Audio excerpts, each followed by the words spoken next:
আচ্ছা বলুন তো, ট্রেনে উঠতে কি লাগে? রিজার্ভেশন লাগে, টিকিট লাগে। আচ্ছা, ট্রেনে উঠতে বায়োমেট্রিক লাগে, শুনেছেন কখনো? ওই দেখুন, ছাত্ররা বায়োমেট্রিক দিয়ে ট্রেনে উঠছেন। হ্যাঁ, ছাত্ররা ছাত্ররা কারণ এই ট্রেন ছাত্রদের জন্য।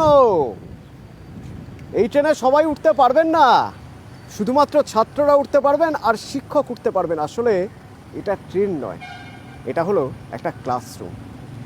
যাতে পড়ুয়ারা স্কুলে আসতে ভালোবাসে, যাতে তারা রোজ সকাল হলেই মনে হয় না না স্কুলেই যাব, আর কোথাও নয়। স্কুলে তো আমাদের সব রয়েছে, স্কুলে আমাদের অ্যাকোরিয়াম রয়েছে, স্কুলে আমাদের পার্ক রয়েছে, স্কুলে ট্রেনে বসে ক্লাস করা যায়। তার জন্যই পূর্ব মেদিনীপুরের প্রত্যন্ত জায়গায় এক স্কুলের এইরকম ব্যবস্থা। কিভাবে হলো এরকম ব্যবস্থা? এই ভাবনা চিন্তা এলোই বা কোথা থেকে? এবং খুব স্বাভাবিকভাবেই এ নজিরবিহীন, যেখানে ভুরি ভুরি অভিযোগ ওঠে সরকারি স্কুলের বিরুদ্ধে, পরিকাঠামো নেই, সেখানে স্কুল এইভাবে সুন্দর সাজিয়ে গুছিয়ে উৎসাহী করে তোলা পড়ুয়াদের একরকম নজিরবিহীন। সুজিত প্রতিনিধি আমার সঙ্গে সরাসরি রয়েছেন। সুজিত, এই ভাবনা এলো কোথা থেকে? তাও এই ভাবনা একটা সদিচ্ছার বলা যায় ফসল। এবং অতনু, তুমি সুন্দর করে বলছিলে যে স্কুলমুখী করতে, স্কুলকে যাতে ঘিরে ভালোবাসা জন্মায় পড়ুয়াদের, শিক্ষকদের।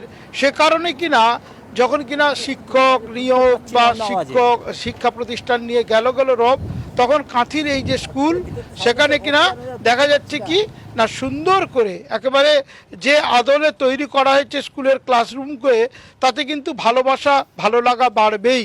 এবং সেই আশা ইচ্ছা নিয়েই কিন্তু স্কুলের শিক্ষকরা প্রথমে ভাবেন, তারপর সবাইকে সামিল করেন এবং সামিল করে সেখানে ভালো শিল্পীদের দিয়ে এনে এত সুন্দর করে এটাকে সাজিয়ে তোলা হয়েছে, যাতে কিনা শিক্ষা প্রতিষ্ঠান একেবারে বলা যায় সকলের কাছে প্রিয় হয়ে ওঠে। এবং সেটা হয়েও উঠেছে এবং আনন্দ করছেন সবাই।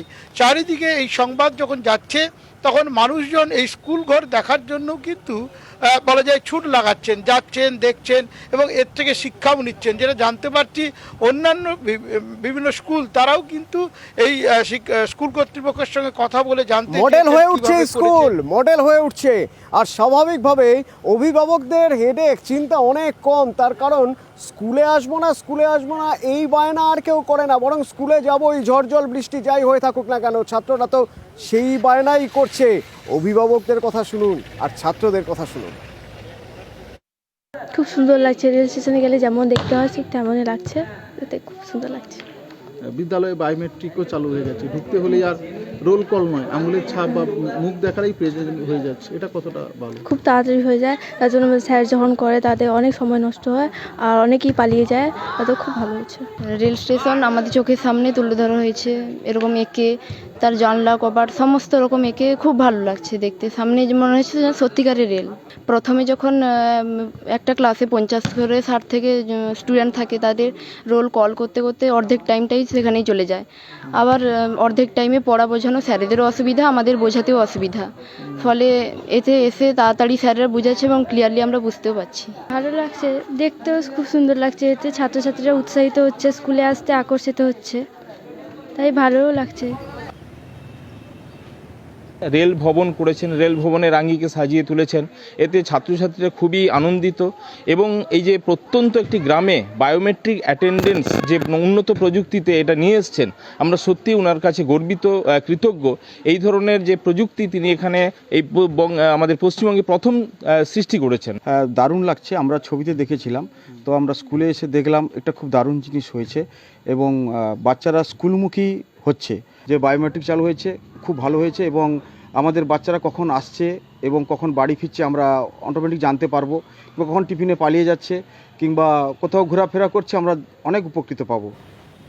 সুজিত, একটু জানতে ইচ্ছে করছে, এই যে বায়োমেট্রিকের মাধ্যমে স্কুলের অ্যাটেন্ডেন্সের ব্যবস্থা, আর কিছু না, দেখো অন্যান্য জায়গায় অনেক জায়গাতেই তো রয়েছে যে ক্লাসরুম সাজানোর মতো ব্যবস্থা রয়েছে, কম্পিউটারের ব্যবস্থা রয়েছে, অত্যাধুনিক প্রযুক্তির জায়গা রয়েছে। কিন্তু ওই যে ক্লাসরুম যদি ট্রেনের কম্পার্টমেন্টের মতো হয়, তাহলে ছাত্রদের উৎসাহ বাড়বে।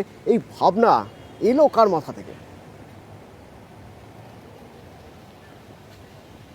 দেখো, প্রথমে শিক্ষকরাই এটা ভেবেছেন, তারপরে কিন্তু তারা শেয়ার করেছেন অভিভাবকদের সঙ্গে, স্কুল কর্তৃপক্ষের সঙ্গে, এবং সকলে মিলে কিন্তু ভাবনাটা যারা যে তাদের যে ভাবনা সেটাকে রূপায়িত করেছেন, বাস্তবে রূপায়িত করা, এবং সেটা করতে গিয়ে তারা সকলকে নিয়ে যেমন কাজে হাত লাগিয়েছেন, তেমন ভালো ভালো শিল্পীদের কিন্তু তারা ডেকে এনেছেন। তবে কি এটা তৈরিতে অতনু এর রং দিয়ে যারা তুলি হাতে কিন্তু স্কুলের পড়ুয়ারাও কিন্তু হাত লাগিয়েছিলেন, এবং সেটাই কিন্তু তারা দেখছেন শিক্ষকরা তাদের যে বলা যায় উদ্যোগ সেটা সফল। তারা ভালোবাসা ভালো লাগা বাড়াতে চেয়েছিলেন এবং সেটাতে সফল। এবং তুমি যেটা বলছিলে যে এই ভাবনাটা কোথা থেকে এলো, আসলে কোনো এক শিক্ষকের প্রথম ভাবনা, তারপর সেটা ছড়িয়ে দেওয়া হয় ক্লাসরুমে, স্টাফ রুমে এবং শিক্ষকদের মধ্যে, তারপর সেটা নিয়ে বৈঠক করা এবং আসলে বৈঠক সুজিত, করে যখন তোমার সেটাকে সঙ্গে কথা হচ্ছিল তুমি প্রথমে বলছিলে না সদিচ্ছাটাই বোধহয় শেষ কথা। সদিচ্ছা থাকলে ঠিক এইভাবে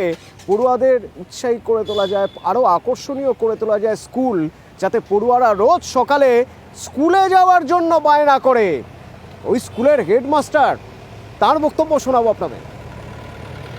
এখনকার দিনে দেখছি আমরা স্কুলগুলো থেকে বাচ্চারা যেতে চাইছে না, আসছে না, তাই তাদেরকে প্রথম আকর্ষিত করে আনার জন্যই এই অভিনব ভাবনা। ছেলেরা একটু নিজের ঘর মনে করবে, তাই সুন্দর জায়গা সুন্দর করে প্রতিটা থামে তাদের শিক্ষামূলক, রাস্তাঘাটে হাঁটতে হাঁটতে সে শিক্ষামূলক চর্চা করবে। এই যে ডিজিটাল বলছেন, তাহলে সেই সময় বাঁচছে, ছেলে কখন বেরোচ্ছে কখন আসছে অ্যাকুরেট টাইমে, মাস্টারমশাইও তাই, কারোর কোনো অভিযোগ থাকবে না, যন্ত্র কারোর সঙ্গে কোনো বেইমানি করে না।